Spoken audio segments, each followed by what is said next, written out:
Bom dia, irmãos. Que a paz esteja convosco, amém? Abra tua Bíblia lá em Filipenses, no capítulo de número 4. Vocês vão embora? Vão me deixar sozinho aqui? É isso mesmo? Não, você fica pro pastor. Ó, o pessoal quer me abandonar aqui, cara. Você viu que coisa? Filipenses, no capítulo de número 4.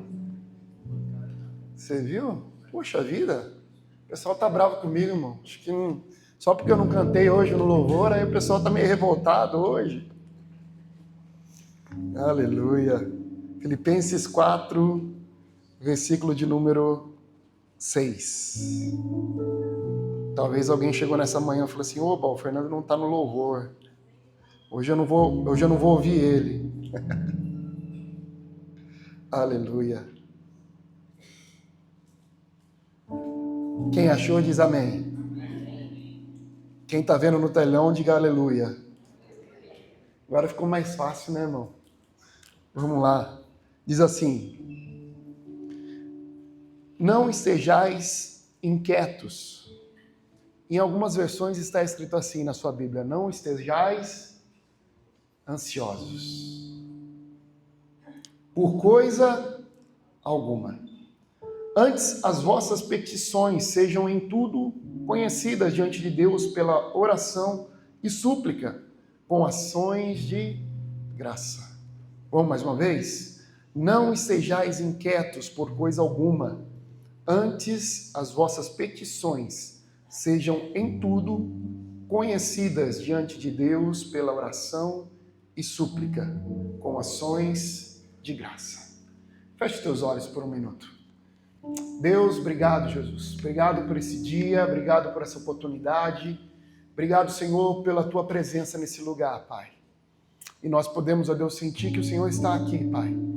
Porque, Senhor, assim como aquele dia no caminho de Emaús, que aqueles homens sentiam o seu coração arder com as Tuas palavras, nós já podemos sentir, ó Deus, o nosso coração queimando, Pai. Porque nós já começamos a ouvir o Senhor nesse lugar. E se ainda, Senhor, há, Deus, nesse lugar, ouvidos ou corações, ó Deus, que estão ainda, Deus, insensíveis, ó Deus.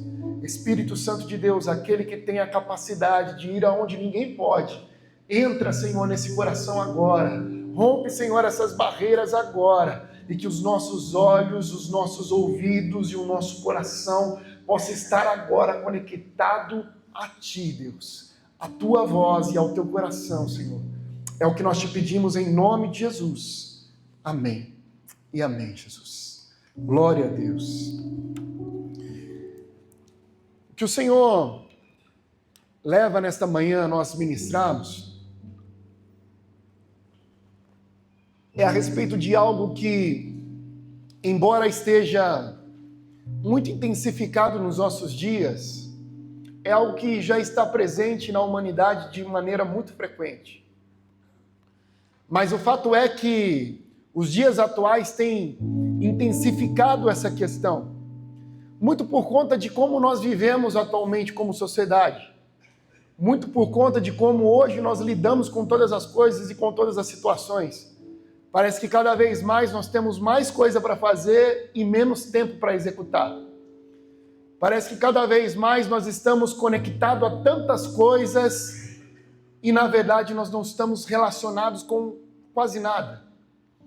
E essa vida tão corrida e de tempo tão encurtado tem feito cada vez mais se refletir a síndrome da ansiedade. Assim como o pastor Cassiano já adiantou aqui, e glória a Deus por isso, porque o Espírito Santo conecta todas as coisas, desde o começo do culto, desde os louvores, desde a ministração até a oferta, e desde a palavra que Ele tem para falar com você, tudo isso, irmão, o Senhor preparou nesta manhã, porque Ele quer que você saia daqui desta manhã, transformado pela palavra dEle. Mas a ansiedade é algo presente, muito presente na nossa sociedade.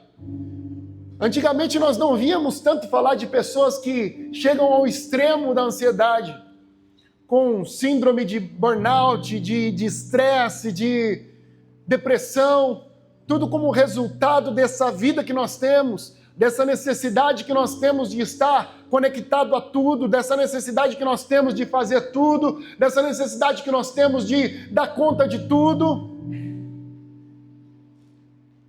Para você ter uma ideia, a ansiedade é o mal do século. E a OMS, Organização Mundial da Saúde, ela vai dizer que pouco mais ali de 18 milhões de brasileiros estão debaixo dessa síndrome, estão debaixo dessa condição de ansiedade. Isso dá quase 10% da população. Irmãos, sabe o que é isso? 10% da população sofre de ansiedade. Isso significa que 10% também, se a gente for lidar com a questão de proporcionalidade, 10% das pessoas que estão aqui nessa manhã estão sofrendo de ansiedade. Talvez você veio aqui nessa manhã sofrendo de ansiedade. Irmãos, o Brasil, eu não sei se você sabia disso, o Brasil é o país mais ansioso do mundo. O Brasil é o país mais ansioso do mundo.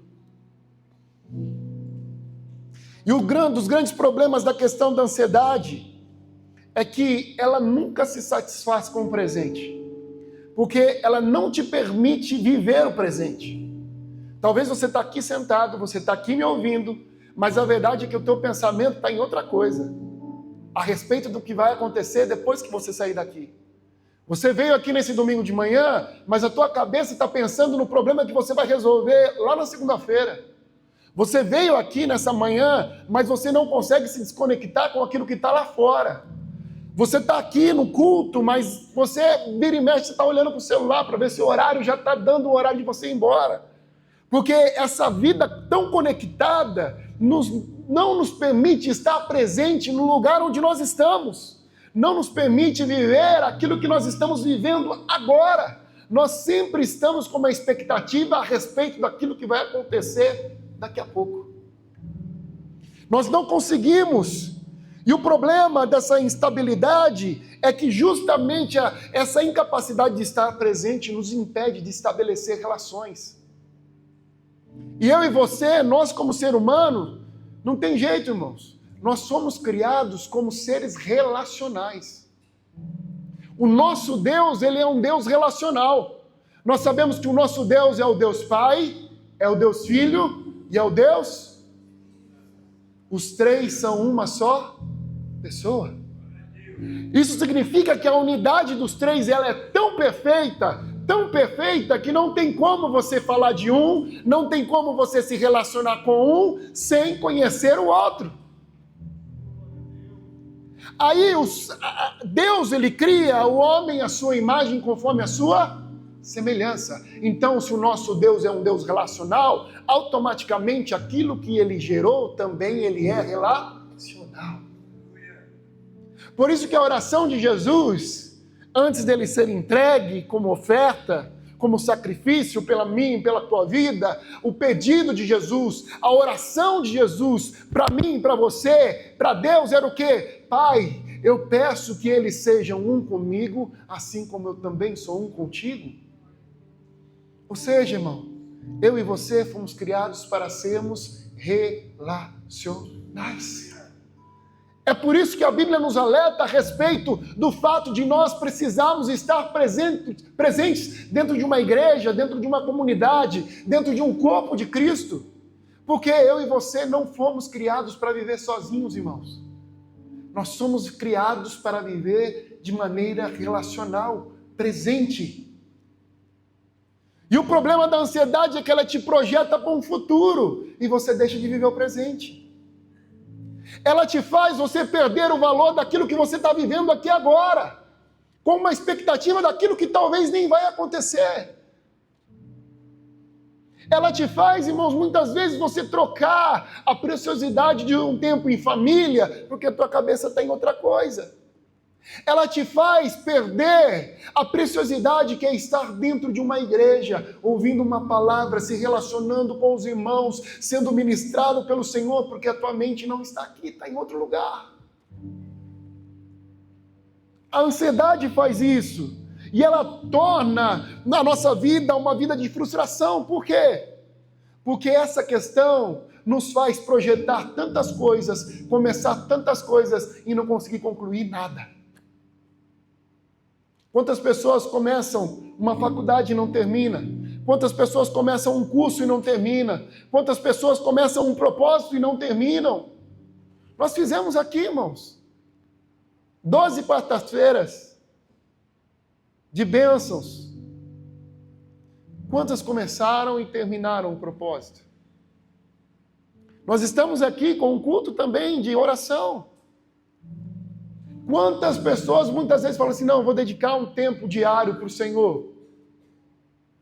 Só que tantas outras coisas começam a acontecer.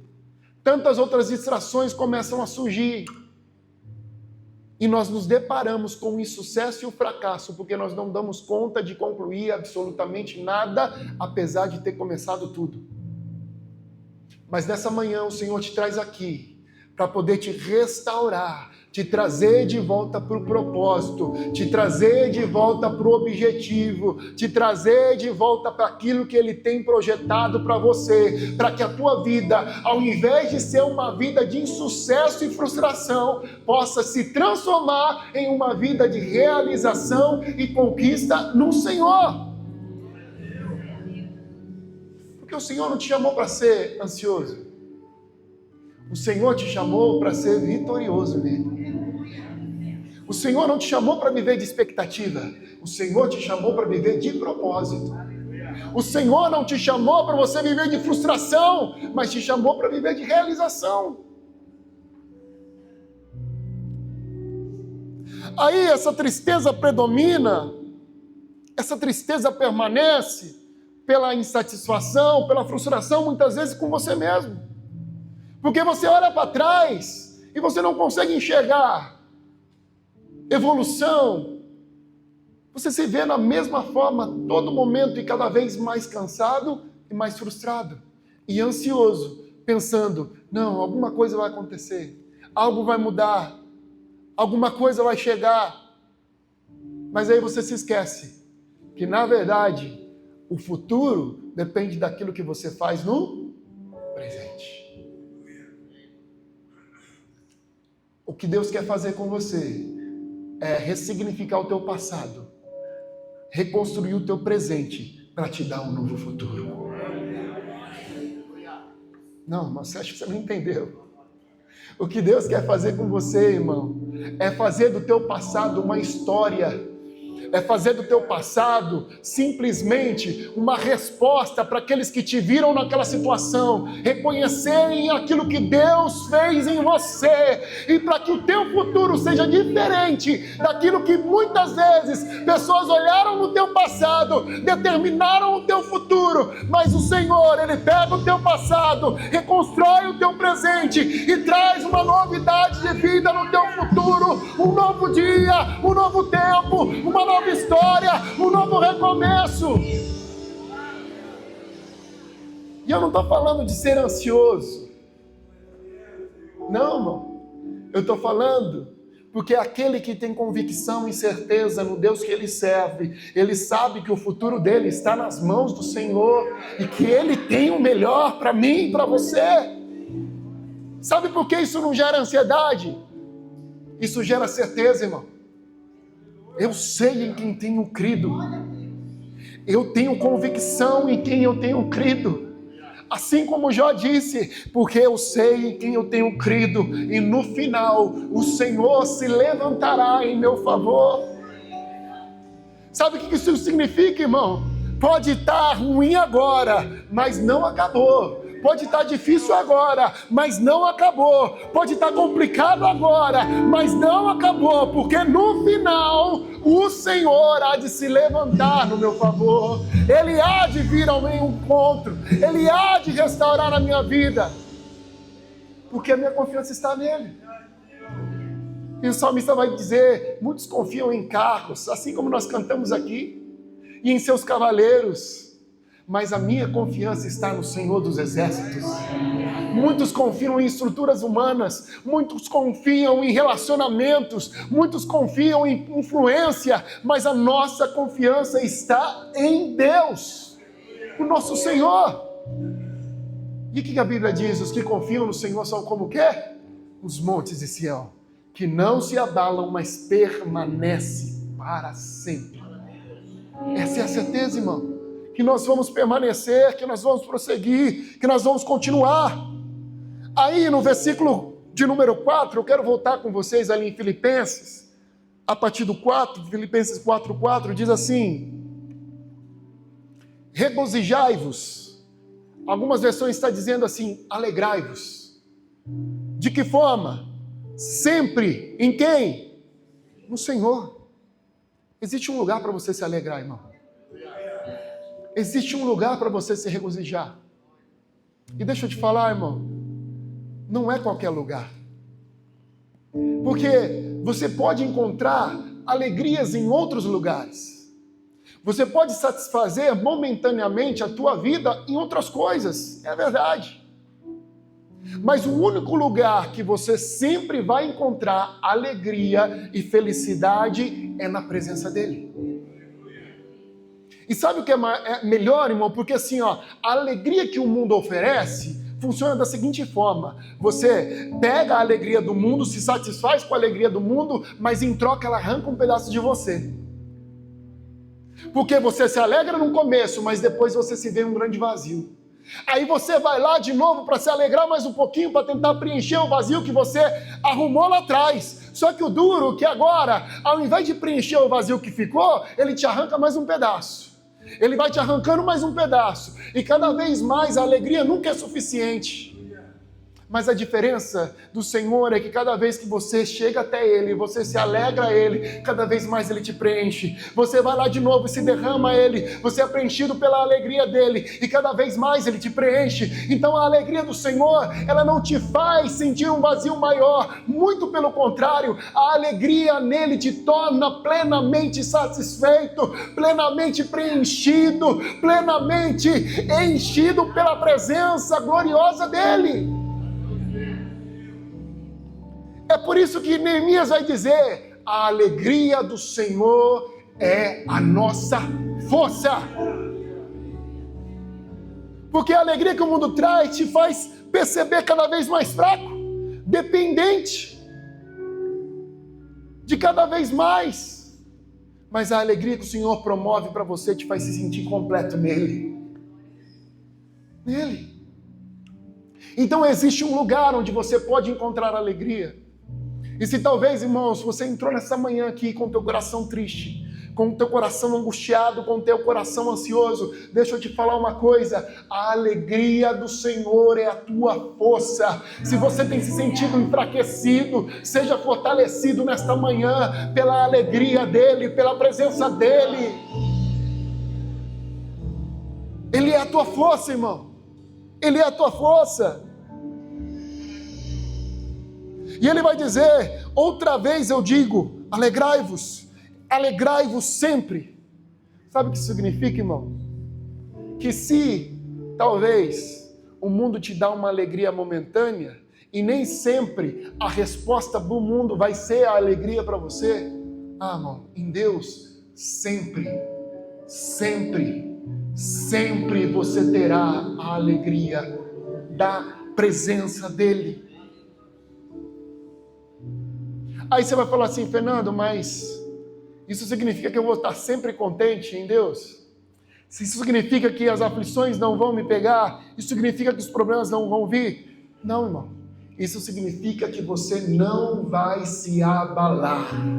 Isso significa, irmão, quando a tristeza vier, a alegria do Senhor vai preencher. Isso significa, irmão, quando a fraqueza vier, a alegria do Senhor vai te fortalecer. Isso significa, irmão, que quando a depressão tentar te encontrar, a alegria do Senhor vai chegar ao teu encontro, porque a palavra de Deus vai dizer que a tristeza, ela salta de alegria diante de Deus. Então, Então a depressão, a tristeza, a síndrome do pânico não tem vez quando a presença dele chega. Quando a presença dele chega. Não tem como, irmão. Não tem como. Ela tem que ir embora. A tristeza, ela tem que saltar de alegria. Porque é Ele. É Ele. É Ele.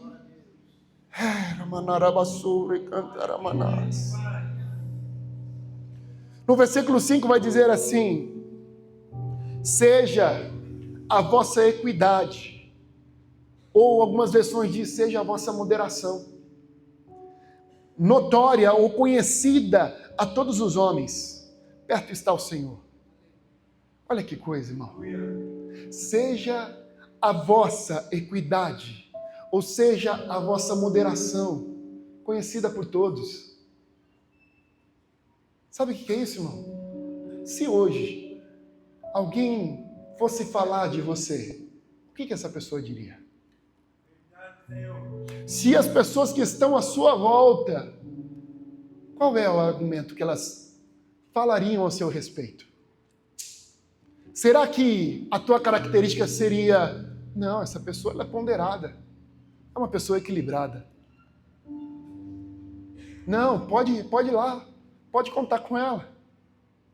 Ou será que iriam dizer assim, totalmente desestabilizada, não pode falar nada, fica revoltada, não pode falar nada, não pode acontecer nada, já quer parar, já quer desistir, já quer brigar, já quer caçar confusão, já quer fazer um reboliço, já quer... Aí você vai falar com a pessoa, é aquela síndrome de Gabriela, já viu? Eu nasci assim. Como que é? Como que é, Rafael? Você que sabe como que é? Nasci assim, eu cresci assim, Gabriela. Eu nasci assim, eu cresci assim, Gabriela. Ai, que bênção, irmão. Ai. Não, porque é o meu jeito. É a minha forma, eu sou desse jeito e acabou. Quem quiser, é assim. Ai, mas o convite de Jesus não é para ser do meu jeito. É isso. O evangelho, irmão, não é do meu jeito. Não é do seu jeito. Não é do jeito do irmão que está do teu lado. O evangelho é do jeito de Jesus. Sabe o que o apóstolo Paulo fala? Ele fala assim, ó, igreja, eu sinto dores de parto. Ô irmão, olha a intensidade disso. Quem é mulher sabe do que ele está falando. Eu sinto dores de parto, para que Cristo seja formado em vós. Sabe o que é isso, irmão? Para que Cristo, a característica de Cristo, a mansidão de Cristo, para que as palavras de Cristo, a forma de Cristo agir, a forma de Cristo falar, a forma de Cristo se vestir, a forma de Cristo se comportar, a forma de Cristo viver, para que tudo isso seja formado em nós. Então não é do meu jeito, não é do seu jeito, é do jeito de Cristo. Ele precisa ser formado em você.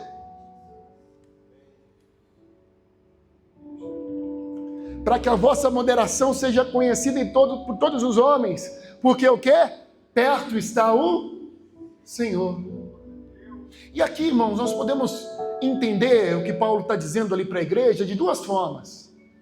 A primeira delas é Paulo alertando a respeito do comportamento, justamente porque a volta de Cristo, o retorno de Jesus está próximo. A gente pode fazer essa leitura, dizendo assim, olha, gente, se preocupem, estejam atentos no seu comportamento, como vocês se portam, porque o Senhor está vindo. E a Bíblia vai dizer que Ele há de retribuir a cada um de nós com um galardão. Então, olhem para a forma como vocês estão vivendo. Mas também nós podemos trazer para outro lado. Ele está dizendo assim, ó, seja a vossa equidade notória com todos os homens, perto está o Senhor. Sabe por quê, irmão? Você agiria da mesma forma se você a todo momento tivesse a convicção que Jesus está do teu lado? Porque geralmente, irmão, o ser humano ele tem a tendência, nós temos a tendência de pecar? Geralmente se peca em público? Às vezes sim, né? Mas geralmente, como que a pessoa fica quando perto dela está alguém que ela não gosta de determinadas atitudes? A pessoa, ela fica constrangida, não fica? Ela fica inquieta. Aí eu pergunto, irmão, será que se nós tivéssemos a plena convicção que Jesus está conosco, será que nós agiríamos como nós agimos? Aí uma outra pergunta, será que nós agimos como agimos porque talvez a convicção da presença dele não está tão presente na nossa vida a ponto de nos constranger a não agir da nossa forma? Do tipo assim, eu começo a fazer uma fofoca e eu tenho convicção que Jesus está ali do meu lado. Como que eu agiria? Eu começo a querer a me atrever, a mexer com a mulher dos outros. Mas se Jesus estivesse do meu lado, será que eu faria isso? Então, na verdade, será que o que falta não é um nível elevado de certeza e de convicção que Ele está comigo? Perto está o Senhor. Do tipo assim, opa, tô pensando em pecar aqui. Só que daí daqui a pouco você olha para o lado e você vê Jesus. Aí você fala assim, não vou não. Deixa quieto. Sabe por quê? Eu não quero entristecer Ele. Eu não quero que Ele me veja fazendo isso. Não aquele que deu a sua vida por mim. Eu não quero invalidar o sacrifício dele. Isso não vai me tornar mais ou menos amado, mas isso vai me tornar mais consciente de quem eu sou e cada vez mais parecido com quem Ele é. Ele está perto.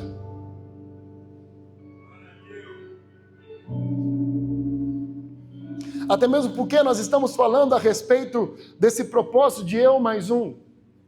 E querendo ou não, irmãos, muitas vezes a tua vida vai ser a Bíblia que a pessoa vai ler. Porque, a bem da verdade, Jesus, Ele, embora esteja espiritualmente presente aqui conosco, fisicamente Ele está aqui? Não. Ele está em nós. Às vezes, irmão, o primeiro contato que a pessoa vai ter com Cristo Jesus, não vai ser com a Bíblia. Vai ser com você. Por isso que Paulo vai dizer, por isso que lá em Hebreus vai dizer que nós somos cartas vivas para esse mundo. O que as pessoas estão lendo quando elas olham para você e quando elas olham para mim?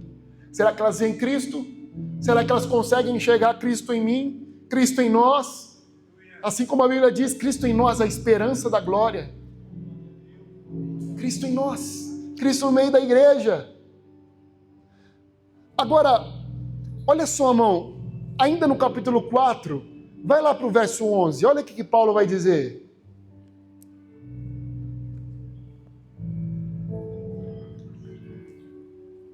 Ele vai dizer assim, não digo isso por necessidade. Paulo estava agradecendo à igreja de Filipos pelas contribuições, pelo auxílio e por estarem sustentando o ministério dele. Aí ele vai dizer assim, não digo isso que eu estou falando para vocês por necessidade. Porque, primeira coisa, nós não vivemos por necessidade. O crente e o cristão, ele vive por propósito. Nós não vivemos movidos por necessidade. Nós vivemos por propósito.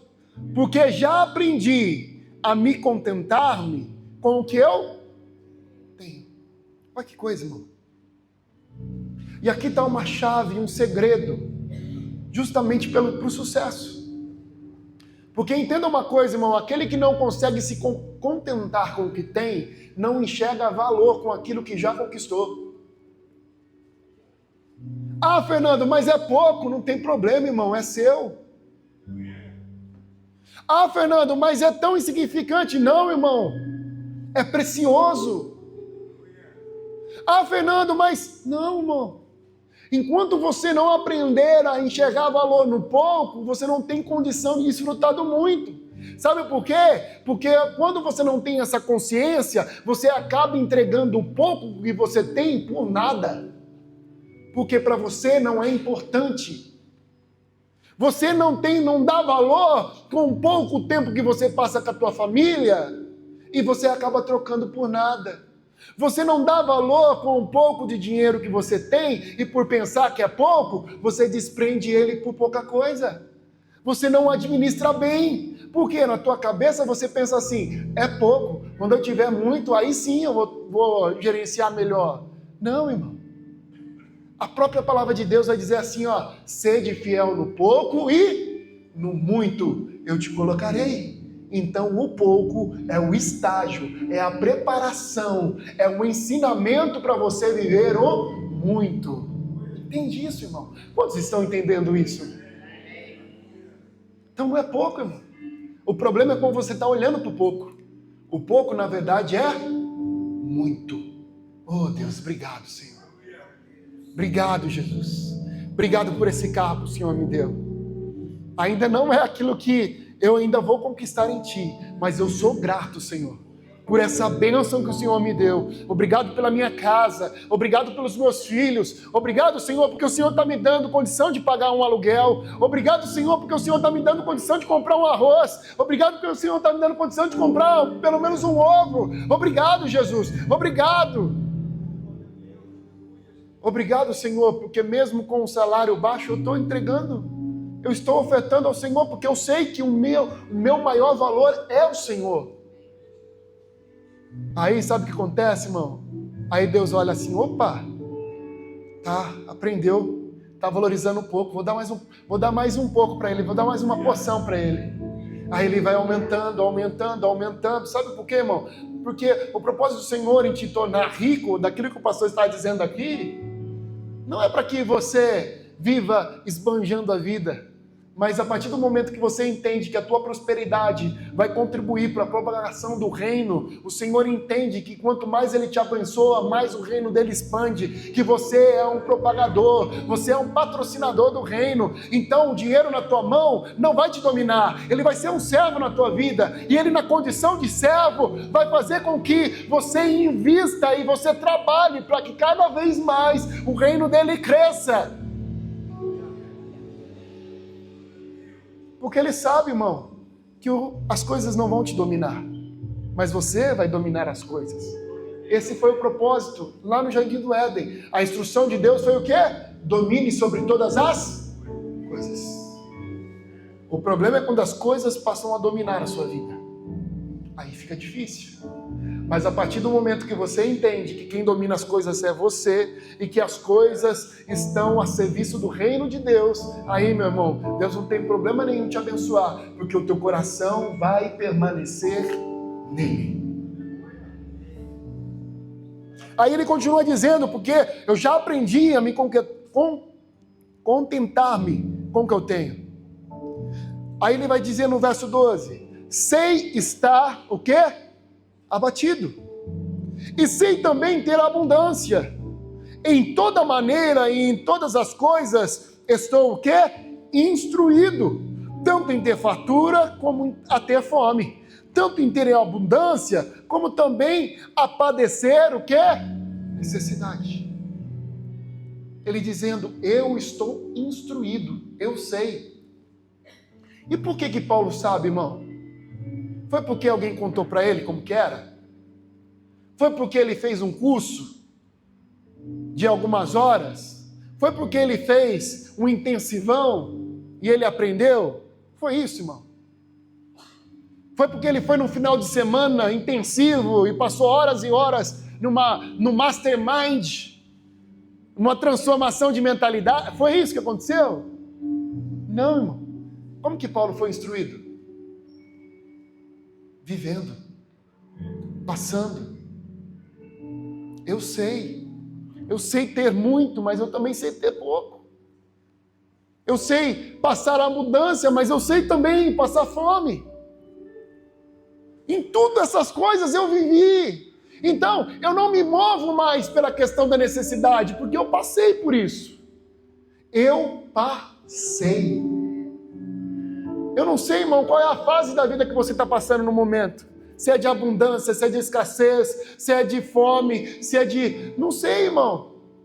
Mas o que eu sei é que vai passar. O ponto é, de que forma você vai passar? Porque diante de todas essas coisas que Paulo passou, olha só a conclusão que ele chega. E esse versículo é muito conhecido. Todo mundo conhece esse versículo. Todo mundo sabe esse versículo. Só que só fala a última parte, não falou essa parte que a gente leu. Eu vou começar, vocês terminam, tá? Vamos ver? Posso todas naquele que... Então ele vai me fortalecer na abundância. Ele vai me fortalecer na escassez. Ele vai me fortalecer na prova. Ele vai me fortalecer na vitória. Ele vai me fortalecer na alegria. Ele vai me fortalecer na tristeza. Ele vai me fortalecer na tempestade. Ele vai me fortalecer na bonança. Posso todas as coisas naquele que me fortalece. Ele vai me fortalecer na alegria. Vai me fortalecer na tristeza. Não importa aonde eu passar, por onde eu passar, eu serei fortalecido por Ele. Porque eu posso todas as coisas nele. Porque não importa por onde eu passar. Assim como o salmista Davi diz: ainda que eu andasse pelo vale da sombra da morte, não temerei mal algum. Por quê? Porque tu estás comigo.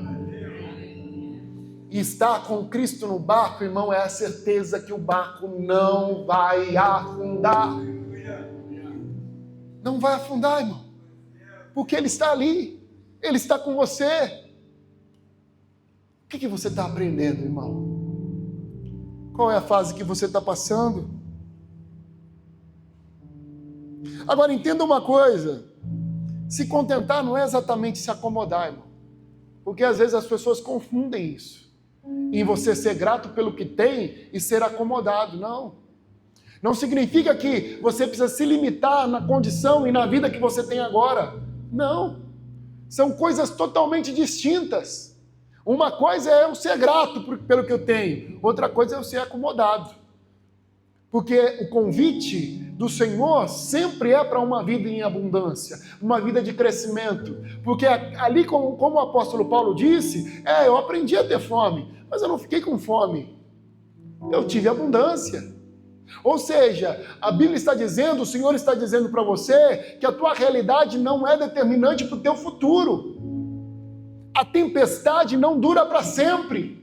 A situação não dura para sempre. O ponto é, quanto tempo vai levar para você aprender o que você precisa aprender, para o quanto antes você sair dessa situação, para você viver uma nova realidade em Deus.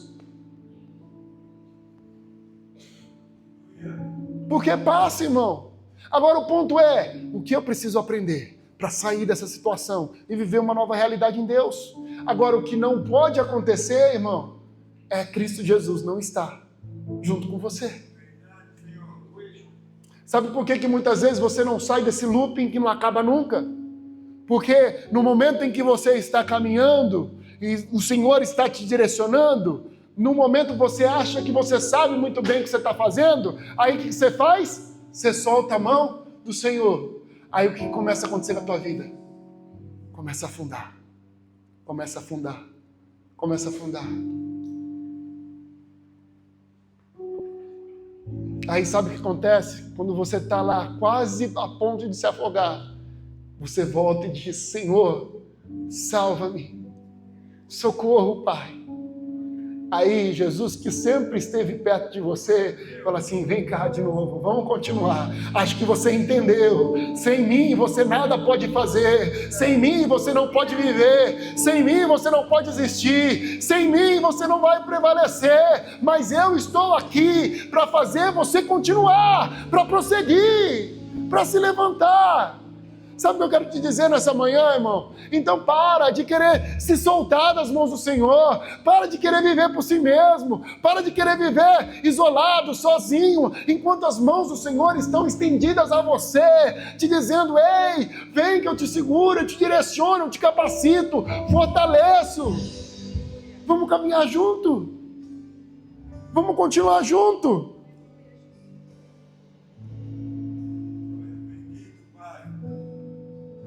Lá em Mateus capítulo 6, versículo 34, vai dizer assim: não vos inquieteis, pois pelo dia de amanhã, pelo que vai acontecer, porque o dia de amanhã vai cuidar de si mesmo, porque basta a cada dia o seu mal. O problema é que você fica querendo antecipar sofrimentos. E um detalhe interessante é que, presta atenção nisso, um estudo realizado por cientistas lá na Pensilvânia, nos Estados Unidos, comprovou que quase a totalidade das nossas preocupações mais recorrentes não se concretizam. Olha que coisa. Em suma, ou em resumo, os nossos medos mais frequentes não se tornam realidade em 91% dos casos. E não merecem ocupar a nossa atenção desde o princípio. Olha que coisa, irmão. Sabe o que isso significa? Olha para trás na sua vida.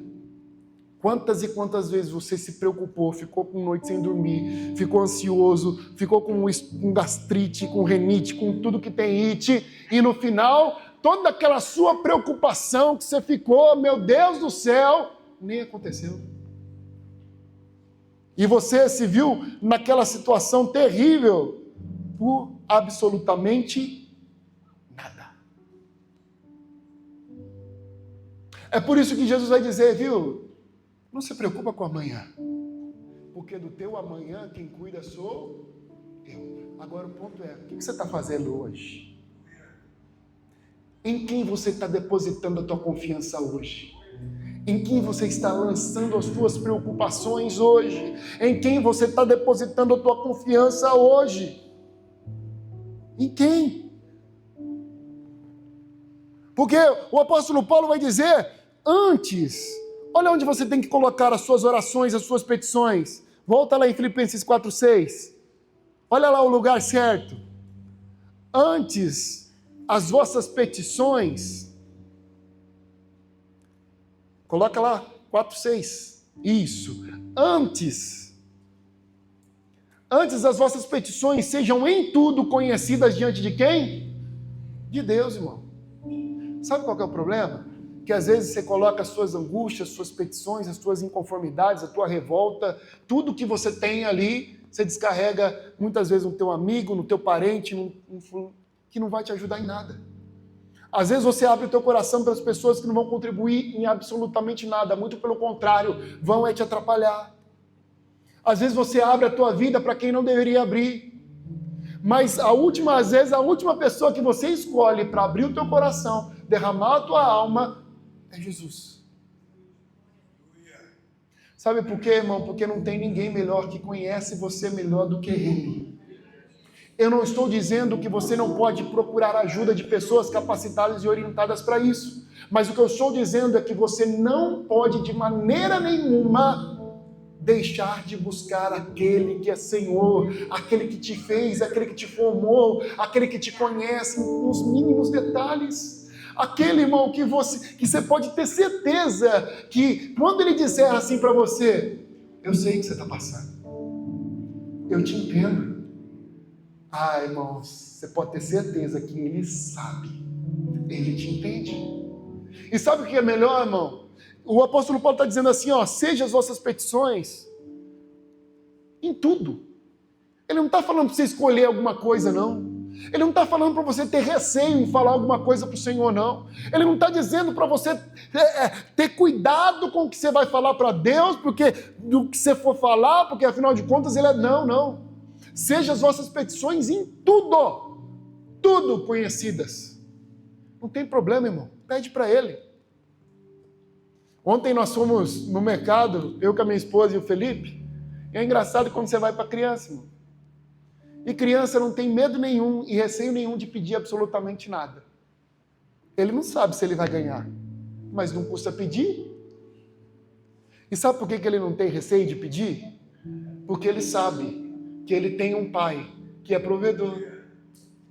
Ele sabe que ele tem um pai que ele não precisa se preocupar no dia de amanhã se vai ter alguma coisa para comer em casa. Porque ele sabe que tem alguém cuidando do amanhã dele. Ele não fica sem dormir, pensando se talvez amanhã vai faltar dinheiro, se vai ter comida, se vai ter casa para morar. Não, porque ele confia plenamente que alguém está cuidando dele, irmão. Será que o resultado das nossas inquietações e preocupações, será que não é uma falta de confiança em Deus? Será que não é uma falta de consciência que Ele é provedor das nossas vidas, que Ele é o Senhor das nossas vidas? Será que talvez não é falta de fé em Deus? Será que muitas vezes nós não acreditamos verdadeiramente que Ele é o nosso Pai? Ele não tem problema em pedir, irmão. Agora, se vai ganhar ou vai receber, é outra história. Porque nem tudo aquilo que o filho pede, ele recebe. Mas é porque o pai é mau? Não. Porque a responsabilidade do pai não é dar tudo que o filho pede. Mas a responsabilidade do pai é prover o crescimento do filho. Entende, irmão? E para crescer, muitas vezes a gente não recebe o que a gente quer. A gente recebe o que a gente precisa. Que às vezes, se for depender da criança, irmão, Felipe não, que ele nem é fã de doce. Mas se for depender da criança, almoço, janta e café da manhã, doce, bolo, chocolate. A criança vai ficar feliz? Vai, claro que vai. Mas isso vai fazer bem para ela? Não. A responsabilidade do pai é dar tudo que a criança quer? Não. E nós temos um pai que é responsável com as nossas vidas, irmão. Talvez ele não vai te dar tudo o que você quer. Talvez não. Isso é fato. Ele não vai te dar tudo o que você quer. Mas pelo menos, irmãos, ele te dá a oportunidade de falar assim, fala o que você precisa. Fala o que você quer. E o lindo de tudo, irmão, é que Deus já te conhece, irmão. Isso, o Senhor já sabe a tua palavra. O salmista Davi vai dizer assim, ó, ainda a palavra não me chegou à boca e o Senhor já conhece. Tu me cercas por detrás e por diante. E sobre mim coloca a tua mão. Sabe o que quer dizer isso?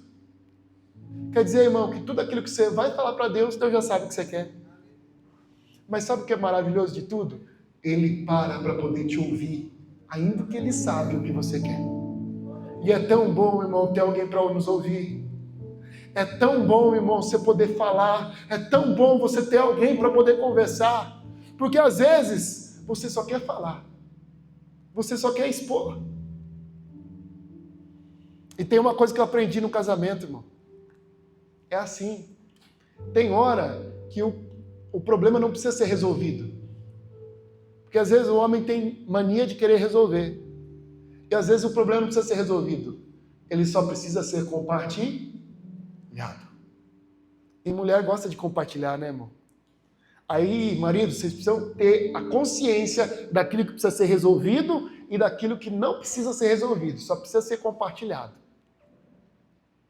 Porque senão você vai arrumar confusão. Não, é só para compartilhar. É só para você olhar e falar assim, poxa vida, é mesmo? Nossa, que terrível. Mas quer compartilhar, irmão. Quer alguém que sofra junto. Nós somos assim também com Deus.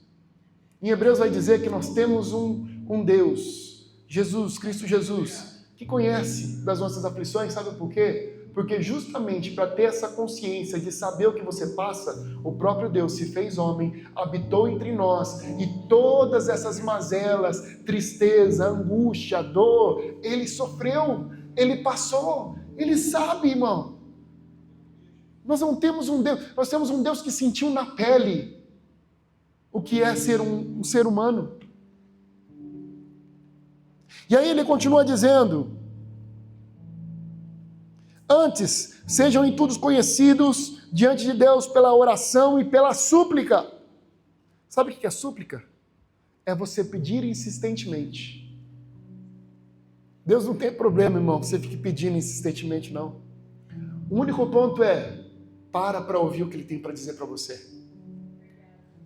Porque às vezes, você já viu aquela criança que fica repetindo a mesma coisa? Eu quero, não sei o quê. Não sei o quê. Às vezes o filho faz isso aí também. Ele repete, mas ele não escuta o que está sendo falado. Porque ele focou tanto naquilo que ele não escuta. Às vezes, irmãos, nós ficamos numa situação diante de Deus que a gente fica insistindo tanto, que nós queremos falar tanto, que nós não paramos para ouvir aquilo que ele tem a dizer. E às vezes, aquilo que ele tem a dizer é fundamental para que você possa conquistar aquilo que você está pedindo. Mas nós não paramos para ouvir. Aí ele vai dizer assim, ó, coração e súplica com ação de graça. Olha só que coisa, irmão. Ação de graça. Ou seja, agradecido. E você só é agradecido quando você recebe algo, sim ou não? Quando você recebe algo, você fala assim, obrigado. Ou às vezes você age, retorna aquele benefício que você recebeu de alguma ação também de gratidão. Porque isso é uma resposta daquilo que você já recebeu. Olha o que o apóstolo Paulo está dizendo aqui. Coloque as suas súplicas, as suas orações em Deus e retribua com ações de graça. Ou seja, como se você já tivesse recebido. Aí você sai da tua oração e fala assim, Deus, obrigado, porque eu já recebi aquilo que eu precisava. Não sei se vai ser o que eu quero, mas eu sei que eu vou receber aquilo que eu preciso. E eu confio que o Senhor sabe aquilo que eu preciso. Agora, olha só o resultado disso no versículo 7. E a paz de Deus, que excede todo o entendimento, guardará os vossos corações e os vossos pensamentos na onde? Em Cristo Jesus. Olha o resultado disso, irmão. Quando você não compartilha a tua vida com outras pessoas que não seja Ele, mas quando você coloca todas as tuas aflições, as tuas inseguranças, os teus pensamentos, as tuas mazelas em Cristo Jesus, você vai sair de lá de que forma? A paz que excede todo entendimento guardará o teu coração. Sabe o que está faltando nesse coração aflito, irmão? Essa paz. Eu não sei como que você entrou nessa manhã aqui. Eu não sei como que está o teu coração, se ele está angustiado, se ele está aflito. O que eu sei é que existe uma paz que excede todo entendimento. Uma paz que não depende de condição. Uma paz que não depende de situação. Uma paz que o mundo não pode entender, excede todo entendimento. Ou seja, tá passando, as pessoas vão olhar de fora e vão ver, está passando por dificuldade, mas está em paz. Está passando por luta, mas está em paz. Está passando por adversidade, mas está em paz. Por quê? Essa paz excede o entendimento, tira a questão da lógica. Não existe lógica por detrás disso, porque ela excede o entendimento. Porque todas as vezes que começa o teu coração a se afligir, você joga todas as orações e súplicas em Deus. E você sai de lá com essa paz que excede todo entendimento. Eu não sei como veio o teu coração aqui, irmão. Se você veio cheio de súplica e de aflições, nós vamos orar daqui a pouco. E eu quero te convidar a colocar todas as tuas angústias, as suas aflições diante do Senhor, para que nesta manhã você possa sair daqui desse lugar totalmente cheio dessa paz que excede todo entendimento. E aí ele vai dizendo, guardará os vossos corações e os vossos pensamentos em Cristo Jesus. Quanto mais, irmãos, versículo 8, tudo, repita comigo, tudo que é verdadeiro, tudo que é honesto, tudo que é justo, tudo que é puro, tudo que é amável, tudo que é de boa fama, se há alguma virtude e se há algum louvor, nisso pensais. O que tem recheado o teu pensamento? E o impacto negativo das redes sociais é que ela nos enche de tanta informação. E a maioria dessas informações são completamente inúteis. Cada vez que você roda o feed do teu Instagram, a maioria das notícias que você vê, tudo notícia fútil e inútil. E cada vez mais vai aparecendo umas coisas que você fica, não é possível. Barbaridades atrás de barbaridades. Situações que você fala assim, meu Deus, como que isso é possível? Só que isso cada vez mais vai se tornando tão comum, que vai te tornando insensível.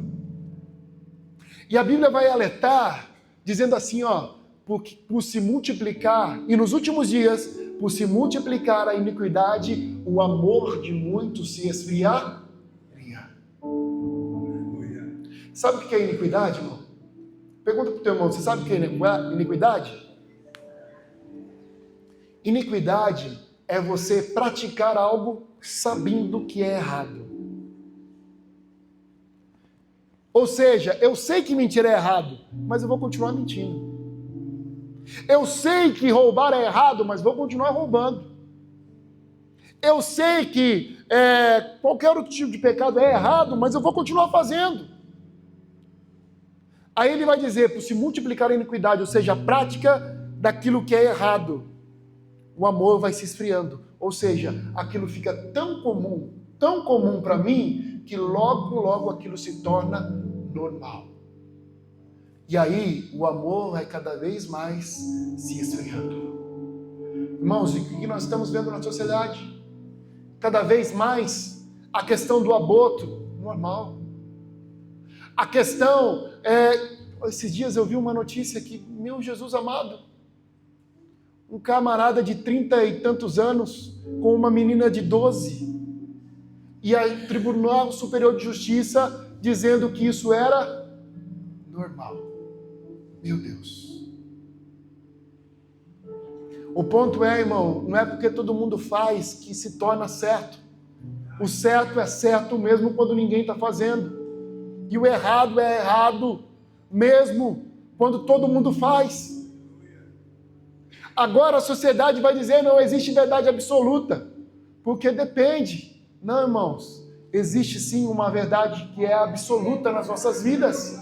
Existe uma verdade que ela é imutável. Sabe por quê? Porque Ele é o mesmo ontem, Ele é o mesmo hoje, Ele é o mesmo e será eternamente pelos séculos dos séculos. Não há sombra de mudação, não há sombra de dúvida. Essa convicção precisa estar em nós, para que o nosso coração esteja guardado em Cristo Jesus. Bem-aventurados que têm fome e sede de justiça, porque eles serão saciados. O errado continua sendo errado. Então, ao invés de nós enchermos a nossa cabeça com preocupações do futuro, nós devemos encher a nossa cabeça com essa lista apresentada. Que lista? Tudo que é honesto, tudo que é verdadeiro, tudo que é honesto, tudo que é justo, tudo que é puro, tudo que é amável, tudo que é de boa fama, se há alguma virtude, algum louvor, nisto pensais. Como que nós temos blindado a nossa mentalidade, os nossos pensamentos, irmãos? Por isso que o apóstolo Paulo vai falar, dentre as armaduras, lá em Efésios 6, tem um capacete da salvação. Sabe para que ele serve? Para blindar a nossa mente, a nossa cabeça, das outras coisas do mundo que possam tentar corromper os nossos pensamentos. O quanto que nós temos vestido a nossa armadura, irmão, antes de sair de casa. O quanto que nós temos nos preparado para que nós possamos sair por esse mundo, para que as coisas do mundo não afetam a realidade de quem nós somos. Será que o capacete da salvação, essa convicção que você tem em Cristo Jesus, tem te blindado de todas essas coisas? Ou será que o inimigo tem confundido a tua mente? Mas nesta manhã é noite de você sair daqui realinhado, com a armadura em dia, com a tua mente sã, pela palavra do Senhor. E o ponto é que nessa situação em que você acaba presenciando tantas coisas, o peso da necessidade de aprovação, as pessoas precisam olhar para mim, para que elas vejam que está dando certo. E as pessoas começam a buscar a aprovação uma das outras. Deixa eu ver se a minha postagem está dando curtida. Deixa eu ver se o vídeo que eu fiz está dando like. Deixa eu ver se o vídeo que eu fiz está dando visualizações. Deixa eu ver se a postagem que eu fiz com a minha família, o pessoal está vendo que eu estou bem. E nós passamos a viver com a preocupação daquilo que os outros vão pensar. Agora a questão é, será que nós estamos vivendo de forma com que nós estamos preocupados com o que o Senhor vai pensar? Será que o Senhor Jesus, será que Deus daria um like na nossa vida? Será que Ele compartilharia a nossa vida, assim como Ele fez com Jó? Vistes meu servo Jó? Servo bom e fiel e que se desvia do mal. Será que Deus compartilharia, irmãos, a nossa vida, dizendo, olha, está vendo o meu servo? Está vendo a minha serva? Olha para ela, olha para ele, porque Cristo está formado nele. Olha que lindo, olha que maravilhoso isso. Ah, irmão, e se talvez você fale assim, Fernando, não, minha vida não está assim. Deus te trouxe aqui nessa manhã, porque Ele quer formar algo novo em você. Sabe por quê, irmão? Deus não tem vergonha de você. Porque você é a obra-prima da criação dEle. Porque Ele entregou a vida dEle por você. Você é precioso para Ele. Ele se preocupa com você e é por isso que você está aqui nessa manhã. Porque Ele se preocupa com você. Porque Ele quer te ver bem. Porque Ele quer te ver feliz. Porque Ele quer te ver satisfeito nele. Porque é somente nele que você encontrará a satisfação plena. E aí, esse mundaréu de situações, você se torna cansado, aflito, angustiado. E talvez essa é a sua realidade nessa manhã. Aí sabe qual que é a proposta de Jesus para você? Lá em Mateus 11, 28 tem um convite para a tua vida. Ele vai dizer assim, Jesus vai dizer, vinde a mim, todos os que estáis cansados e sobrecarregados, e eu vos aliviarei. Eu queria que você se colocasse de pé agora.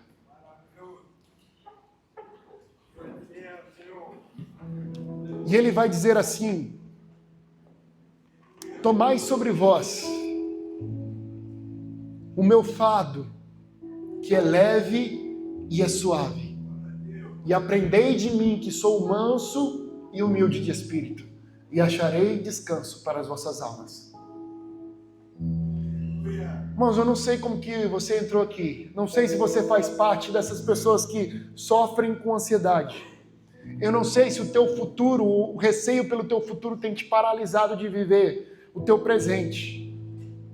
Mas o que eu sei é que o Senhor preparou esta manhã para cuidar do teu coração. Lá em 1 Pedro 5,7 vai dizer assim, lançando sobre ele toda a vossa ansiedade, porque ele tem cuidado de vós. Deixa eu falar uma coisa, irmão. Você tem um Deus que cuida de você. Você tem um Deus que sabe o que você está passando. Você tem um Deus que te entende, que compreende você e que trouxe você aqui para que você tivesse a oportunidade, nesse momento, de lançar sobre Ele as suas preocupações. Você pode fechar os seus olhos e colocar a mão no teu coração agora? Você tem uma oportunidade nesse momento de apresentar a Ele as tuas inseguranças. Nesta manhã o Senhor tem paz para a tua vida, mas eu quero que você, nesse momento, diga a Ele, abra a tua boca, se derrame na presença dEle, seja sincero com Ele, fale das tuas frustrações, das tuas angústias, dos teus problemas. Você não precisa falar em voz alta não, mas pode cochichar aí com você mesmo.